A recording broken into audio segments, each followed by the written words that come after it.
I don't know if it's just me, but do you ever find yourself imagining that you're on an alien planet? And for whatever reason, I always imagined these planets to be very strange. Pretty much anything but Earth-like. So barren, jagged rocks, strange smells, strange sights, and just bizarreness all around.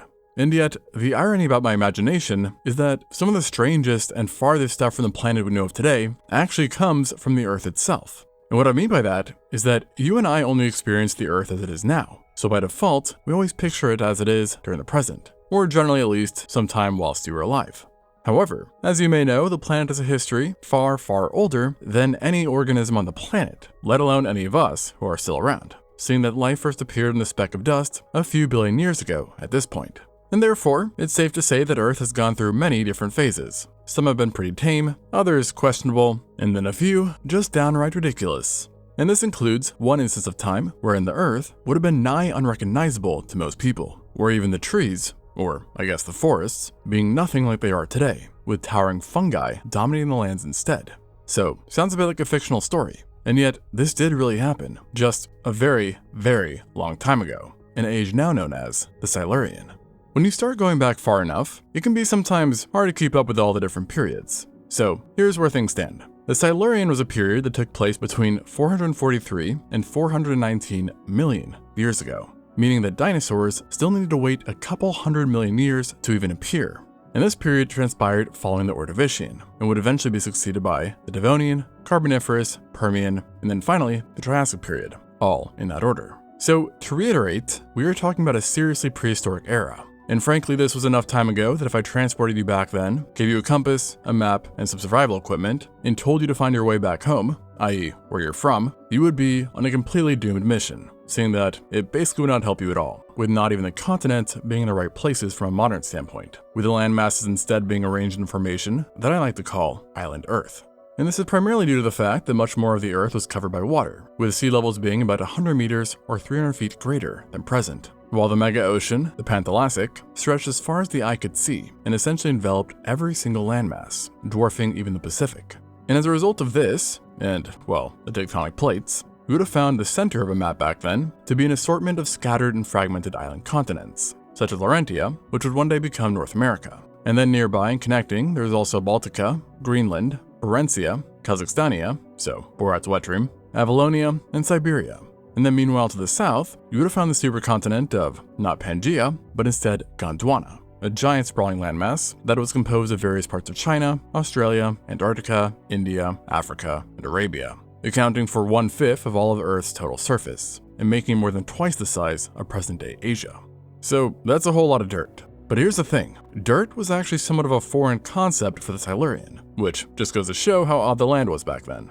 And instead, any trekking around would reveal a giant landscape mostly full of dust, clay, dunes, mountains, rivers, and ice, with really the only saving grace here being the temperature. As despite the common rule that prehistoric climate must be pure chaos, the Silurian was actually quite nice, all things considered, with most models suggesting a relatively warm and stable climate, where averages were hotter than the present, being up to 36 degrees Celsius or 96 degrees Fahrenheit in equatorial regions, yet not warmer than the Devonian, Triassic, or Permian, which if you see my other videos, would know could be a bit crazy. And it certainly also helped for any time traveler that a lot of the land in the equator was cut up into fragmented pieces, resulting in abundance of tropical islands for your prehistoric getaway. So, in other words, this might start to sound like a pleasant time for a little bit of a stroll. But if you have mycophobia, be warned. Because if you walked in the right places, you'd come face to face with what made the Silurian exceedingly strange. And that was giant spikes. But don't get it twisted, these weren't some sort of traps left behind by visiting aliens, or some strange geographical feature, but rather what I guess you could say were the trees of the time. A giant spike-like fungi known as prototaxites. Yup, this is essentially The Last of Us on steroids, as it was here that shrooms reigned supreme, achieving a dominion on land unrivaled by pretty much anything else, and making things very weird for the rest of the world. And these fungi weren't exactly like the mushrooms or fungus you might encounter today walking around, as they were freaking huge, dwarfing anything else that existed.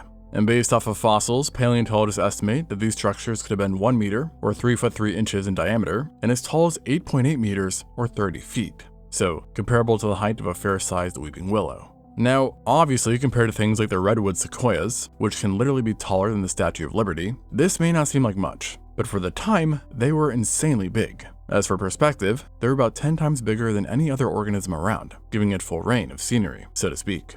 However, you'd have to time your visit just right to have witnessed these forests of shrooms, as during the early and middle Silurian, they hadn't actually yet evolved, only appearing in the later days of this period.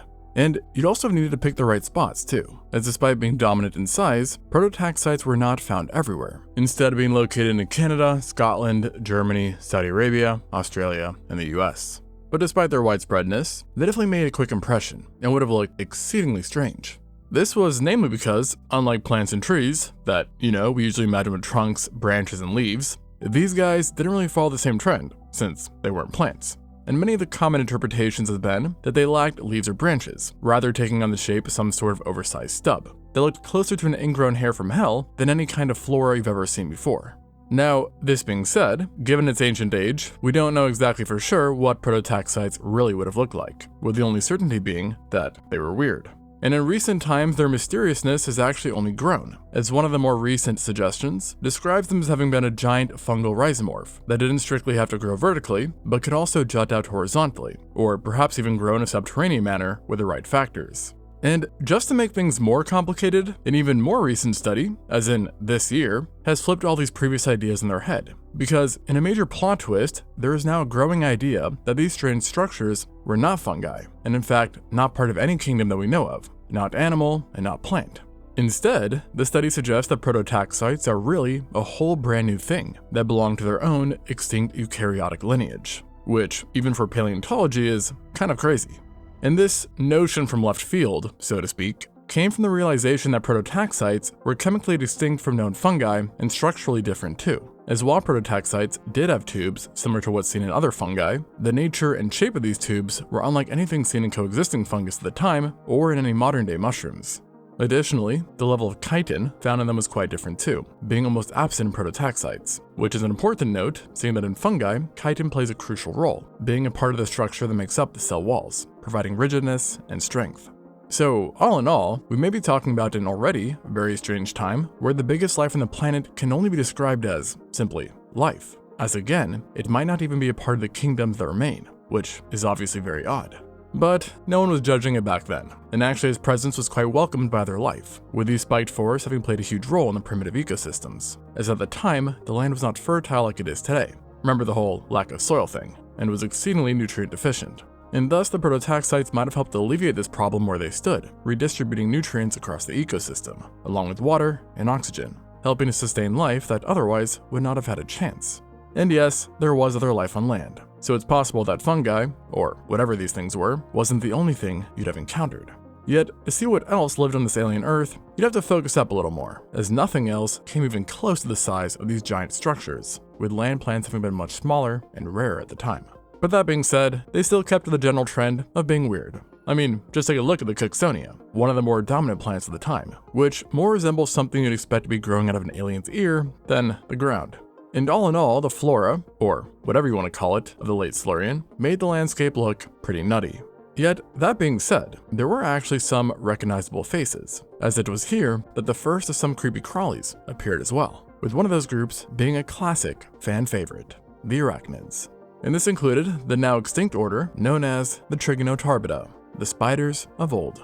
Now, they superficially resembled extant spiders, but they did have some key differences, including a dorsal exoskeleton that was arranged in somewhat of a plate-like armor formation, and in some cases would even continue to evolve into more defenses later on, such as spines and tubercles. And then they also lacked the silk-producing spinnerets, something which we are obviously all familiar with. And thus far, it's known that they lived in Silurian North America and Europe, as well as at least one locality in Argentina, where they lived in a myriad of different environments, preying upon the unwary that came across them. But worry not, my arachnophobes, for this ancient order was no threat to large animals. As for one, they lacked venom, and two, they had inward-facing fangs that only allowed them to eat animals smaller than themselves. And they weren't too big, with the largest being only the size of a wolf spider. So, in other words, basically a ball of kawaii. However, there were certainly bigger animals, and even arachnids, that I'm sure you noticed they landed or crawled on you, and that was scorpions. Yep, it was here that scorpions also made their debut, and these guys were so early into their development that some of them weren't even fully terrestrial yet, like the Ramoscorpius. This member of the order Scorpiones could be found along Ontario's coast, which is probably not exactly where you'd expect scorpions to come from. And unlike most other Silurian scorpions, its tarsi was along that of modern ones, indicating that it could walk okayish on land and it likely spent its time split along the beaches and shallow water, with the former allowing it to escape the true nightmares of this time. But we'll get to that later. Compared to spiders, this guy was also a giant, growing to be about 17 centimeters or 6.7 inches long, so larger than a tarantula, whereas most other Silurian scorpions were quite a bit smaller. And given the somewhat unusual size of this guy, it was presumably the top dog on land, preying on smaller kin, other arachnids, and then another kind of animal at the time, flightless insects. Yeah, they were a thing too, so make sure to bring some bug spray. And then finally, there was one more creepy crawly that also liked fresh air. But it might be more accurate to call it the many crawlies, because I'm talking about millipedes. You know, those strange nightmare-inducing worm-like myriapods with way too many legs.